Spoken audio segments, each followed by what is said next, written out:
과학과 종교는 타협할 수 없는 갈등 관계를 형성했습니다. 종교가 힘을 가졌을 땐 과학을 억압했고 최근에는 과학이 힘을 가지며 종교를 비웃고 있습니다. 사실 과학과 종교는 갈등하지 않아도 됩니다. 서로 이루고자 하는 바가 다르기 때문입니다.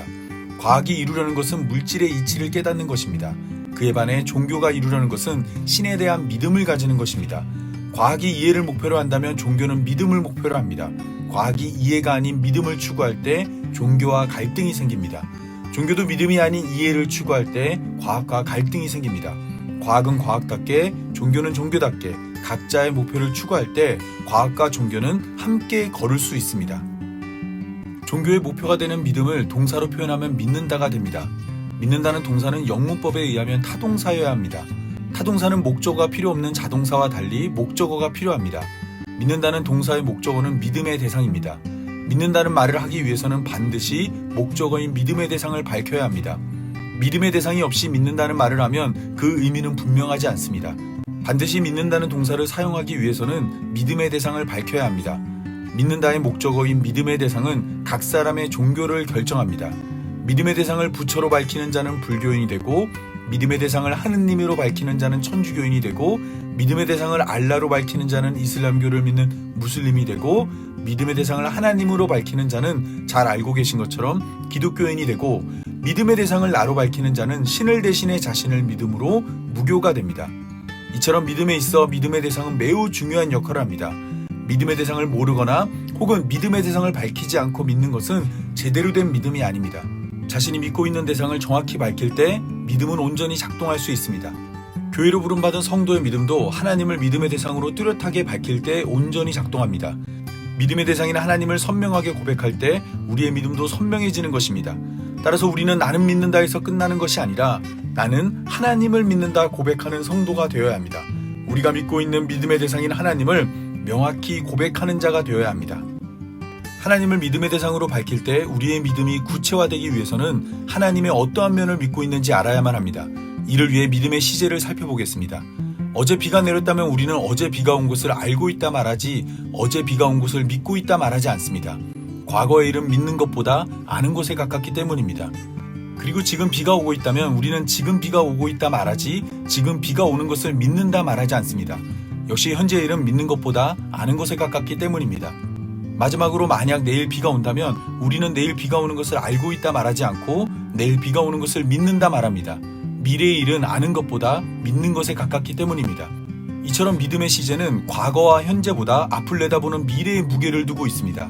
따라서 우리는 하나님을 믿음의 대상으로 밝힐 때 하나님이 하신 일이 아닌 하나님이 하실 일을 믿어야 합니다. 하나님이 하실 일은 자기 백성을 구원하는 일입니다. 예수님으로 시작하신 우리의 구원을 하나님께서 완성하실 것을 믿는 것이 제대로 된 믿음인 것입니다. 물론 믿음은 그냥 생기지 않습니다. 믿음은 과거와 현재를 통해 알게 된 것들의 반응입니다. 믿음의 대상에 대한 정보와 지식이 입력되면 그 결과로 믿음이 출력되는 것입니다.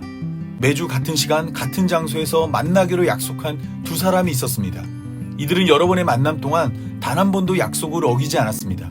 과거와 현재를 통해 두 사람이 모두 약속을 잘 지키는 사람이란 정보가 입력되었습니다. 때문에 그들은 다음 약속도 잘 지킬 것이라 믿습니다. 입력된 정보를 통해 앞으로 일어날 일에 대한 믿음이 출력된 것입니다. 그러므로 믿음이란 믿음의 대상을 아는 것에서 시작됩니다. 믿음의 대상을 알게 된 후 그에 대한 반응으로 나타나는 것이 믿음입니다. 하나님을 믿는다 말하면서 하나님을 모른다고 말하는 것은 잘못된 말입니다. 하나님을 믿는 믿음은 하나님을 아는 것에서 시작합니다. 하나님을 아는 것은 하나님을 믿는 것과 비례합니다. 약속을 지켜 만난 횟수가 한 번일 때의 믿음과 100번일 때의 믿음은 차이가 있습니다. 약속을 지켜 만난 횟수가 많을수록 다음 약속에 대한 믿음은 커지게 됩니다. 따라서 믿음의 대상에 대한 정보와 지식이 많을수록 믿음의 대상에 대한 믿음은 커집니다. 하나님을 많이 알면 하나님을 더 잘 믿게 되고 하나님을 조금 알면 하나님을 조금 믿게 되는 것입니다. 때문에 하나님을 모르면서 하나님을 믿는다는 말은 거짓말입니다. 반드시 하나님을 알아야만 하나님을 믿을 수 있습니다. 또한 하나님을 잘 모르면서 믿음이 좋을 수도 없습니다. 반드시 하나님을 많이 알아야만 하나님을 굳게 믿을 수 있습니다. 믿음의 대상인 하나님을 알아야만 하나님을 믿을 수 있지만 하나님을 모르면서 하나님을 믿고 있다 착각하는 사람들이 있습니다. 그들이 하나님을 믿고 있다 착각하는 이유는 믿을 때 나오는 믿음의 행동 때문입니다. 믿는 자가 행하는 믿음의 행동을 자신도 행하면 자신도 믿음이 있다 착각하는 것입니다. 예배에 참석하고 기도를 하고 찬양을 하고 헌금을 하고 봉사를 하면 자신도 하나님을 믿고 있다 생각합니다. 하지만 믿음의 행동은 결코 우리의 믿음을 보장해주지 않습니다. 이사야 1장을 보면 이스라엘 백성들은 하나님께 열심히 제사를 드렸지만 하나님은 헛된 제물을 다시 가져오지 말라 말씀하였습니다. 호세아 6장 6절은 하나님이 번제보다 하나님 아는 것을 원하기 때문이라 말합니다. 하나님은 믿음의 행동에 앞서 먼저 하나님 아는 것을 원합니다. 하나님을 모르면서 하나님을 믿고 있다 착각하는 믿음을 기뻐하지 않습니다. 따라서 우리는 믿음의 행동에 속아서는 안 됩니다. 믿음의 행동이 주는 오해에 취해 자신의 믿음을 착각해서도 안 됩니다. 믿음의 행동에 앞서 하나님을 먼저 알아야 합니다. 그리고 알게 된 하나님의 믿음으로 반응하여 믿음의 행동을 하는 자가 되어야 합니다. 성도의 탄생 첫 번째 시간을 끝내며 이 질문을 하지 않을 수 없습니다. 하나님을 믿고 있다 생각하는 당신은 하나님을 얼마나 알고 있습니까? 오늘 이 영상을 통해 자신의 믿음이 혹시 믿음의 행위에서 나오는 착각은 아니었는지 자신을 돌아보며 더욱 하나님을 알기 원하는 시간이 되길 바랍니다. 다음 시간에는 성도의 탄생 두 번째 시간으로 하나님을 아는 3가지 방법에 대해 살펴보겠습니다. 감사합니다.